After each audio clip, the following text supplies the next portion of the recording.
Okay, HARO. What is it and how does it work? So HARO stands for Help a Reporter Out. And what it does is connect reporters with specialists. So a reporter is, say, for example, writing an article on back pain. He wants 5 opinions from 5 different specialists that either have some connection with back pain or have had some challenges with it.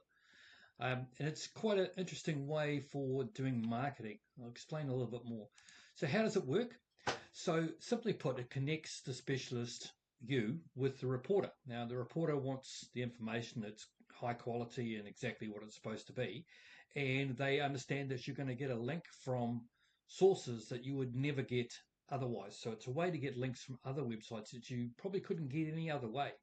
Um, so some quick background. It started by a guy named Peter Shankman in 2008 as a Facebook group.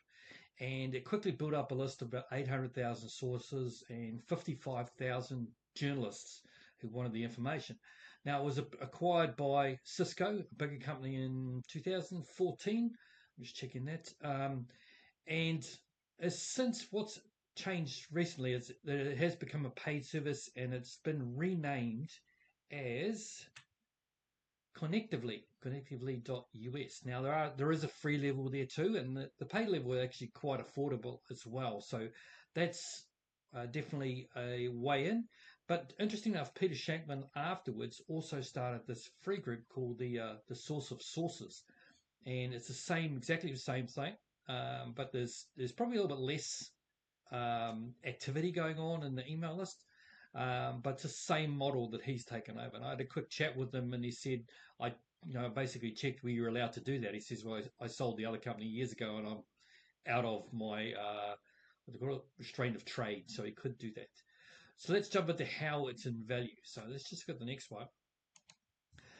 So quick background, cover that very much. Useful, definitely. But there are some points that you need to understand with it because it works simply on a daily email that you receive. Now, some points to note with this, and I've seen this used in agencies. It is definitely a good way of doing things, but there are some points that are important.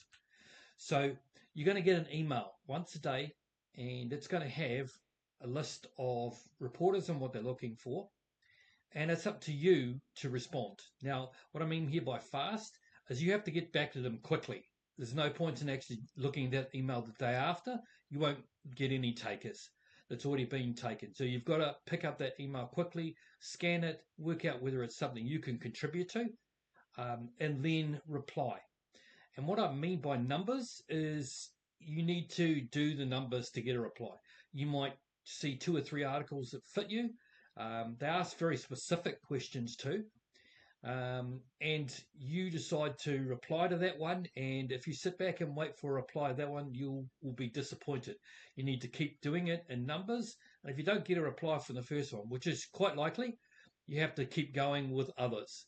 And that's the way this works in value. Like I said, if you leave it till the next day, you won't get any replies. You won't get anything back. But if you do reply quickly with that single email on the day, you will get some replies back. It takes numbers to get somewhere with this one. And as I said, you'll get links on other websites that you would never ever get doing any other form of outreach or any other backlink building or any other process. And you just need to get links to your URL. I have seen definite jump in rankings doing this, but definitely it's a numbers game and you've got to be really consistent and you have to be realizing that you've got to put in it every day and follow up on the requests that come through. For anybody watching this and they want to get more free SEO training, check out pauleaston.com/free. I'll put the link down below the video, and that's my free SEO training. Bye for now and have a great day.